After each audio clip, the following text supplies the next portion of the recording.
When I met Jenna, she was electric. She didn't just walk into a room, she commanded it. Her laugh could make strangers stop mid-conversation, and her sharp wit could leave anyone scrambling to keep up.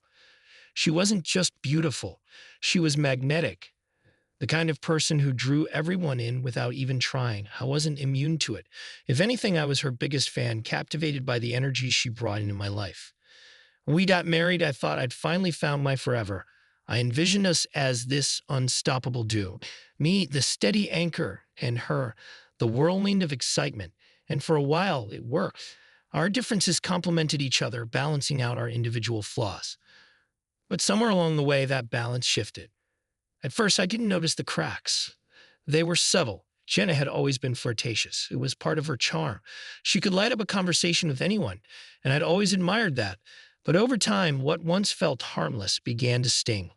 A lingering glance at a waiter. A laugh that lasted a bit too long. One incident wouldn't mean much on its own, but together, they formed a pattern I couldn't ignore. The first time I brought it up, we were at a party. I caught her in the middle of what looked like a private moment with some guy I didn't know. They weren't touching, but her body language, the way she tilted her head, leaned in, smiled, twisted something inside me. "Jenna," I said later that night, "what was that back there?" She looked at me like I was crazy. "What was what?" "You and that guy. You look close."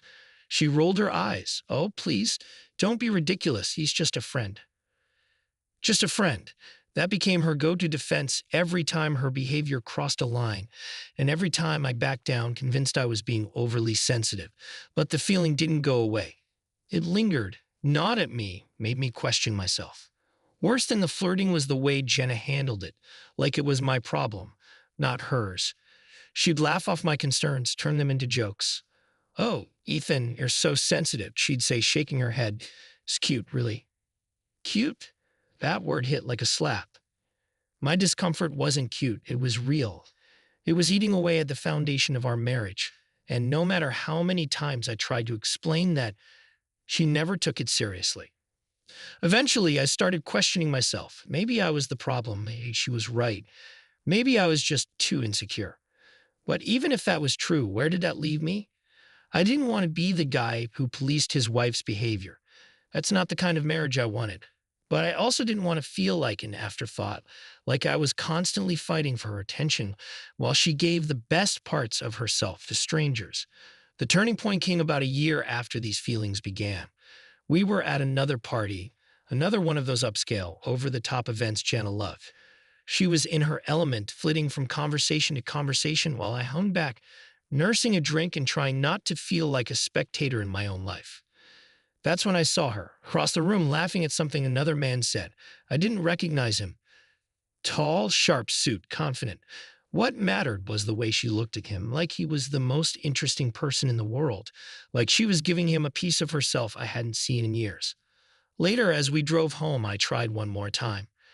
"Jenna," I said, my voice steady, "do you even see what you're doing to us?" She looked at me confused. "What are you talking about?" "You think I don't notice the way you act around other men, the way you light up for them like I'm not even there?" For a second, she was silent. Then she smirked. "Oh, Ethan, you're imagining things." And that was it. That was the moment I knew she wasn't going to change because she didn't think she needed to. I stopped trying that night. Still, I went to the next party with her, some luxurious hotel with chandeliers that probably cost more than my first car. Jenna wore a green dress that fit her like a second skin. She was radiant, and she knew it. I felt like an accessory. She walked into the room like a queen greeting her kingdom. I stuck to the edge, making small talk with people I barely knew. Then I saw him, that same man or someone like him. Tall, self-assured, already watching Jenna from across the room. She noticed him too. Her smile changed just slightly. She tucked her hair behind her ear. That was one of her tells. A subtle "notice me." And notice her he did. As the night went on, their gazes found each other again and again. Finally, he walked over. I watched in slow motion as Jenna greeted him with a full, radiant laugh, one I hadn't heard in months. Eventually, I walked over. "Ethan," she said brightly, "this is Lucas. He works in PR." Lucas shook my hand. "You've got quite the wife here.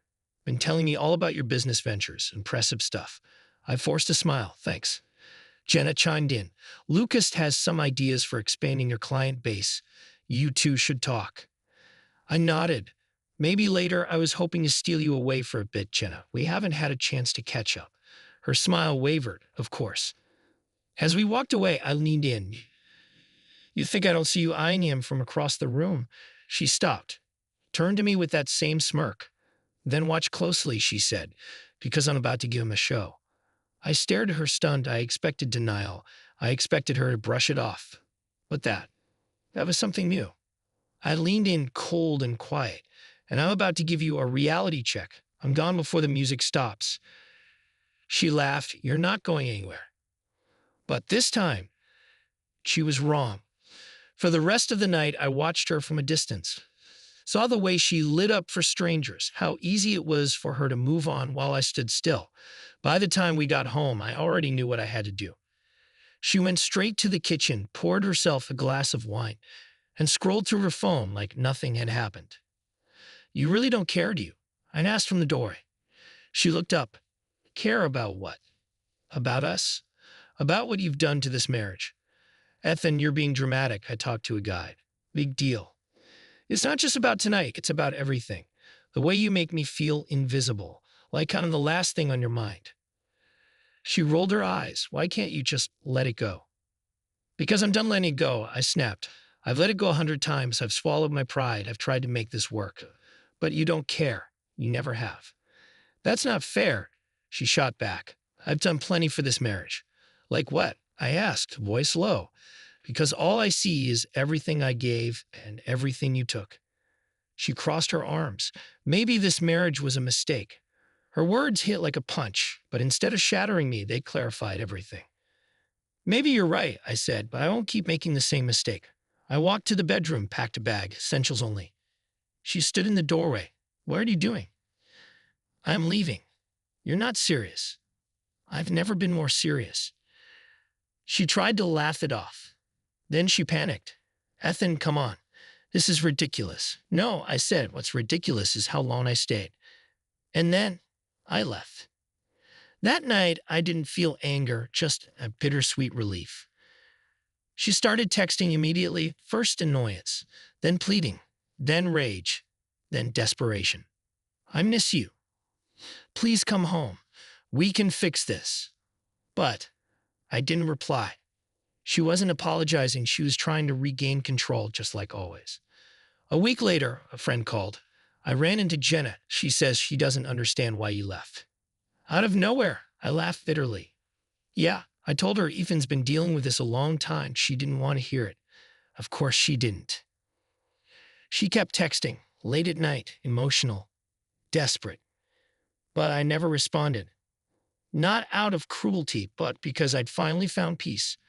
I couldn't save her. I couldn't fix her. I could only save myself. And that was exactly what I did. Psychologists comment. As a psychologist, I see in this story not just a broken marriage, but a classic example of emotional manipulation where one partner, Jenna, either unconsciously or deliberately creates a relationship dynamic in which her needs, attention, and self-affirmation are always at the center, while the other partner, Ethan, is constantly placed in the role of being insecure, overly sensitive, or difficult. What's particularly important is that Jenna didn't completely ignore Ethan. She regularly dropped small crumbs of attention, flirtation, and warmth just enough to keep him from leaving entirely. This is called intermittent reinforcement, a psychological mechanism that makes a person continue chasing love even when they feel rejected 90% of the time. That's why Ethan held on for so long, not because he was weak, but because he was emotionally attached to an illusion he had helped build. Jenna's words at key moments, "You're too sensitive, that's cute. You're overreacting," are classic examples of emotional invalidation. It's a way of making her partner feel guilty for having emotions. These phrases don't invite dialogue. They shut it down, making Ethan's discomfort seem illegitimate. When Jenna said at the party, "Then watch closely, I'm about to give him a show," she crossed a line. That wasn't just indifference. That was deliberate provocation, a test to see just how far she could go. Sadly, she'd assumed Ethan would still stay.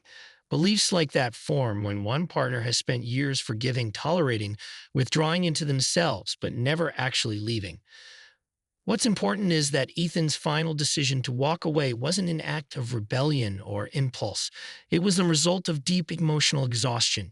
His behavior after the separation, calm, composed, without revenge or theatrics, speaks to his emotional maturity. He wasn't cutting her off to punish her, but because he had finally learned to put himself at the center of his own life. As for Jenna, her reactions are typical of someone used to being the emotional center of the relationship. First comes denial. You're imagining things, then an attempt to regain control. You're acting like a child, followed by pleading and emotional messages. I miss you. I don't know how to live without you.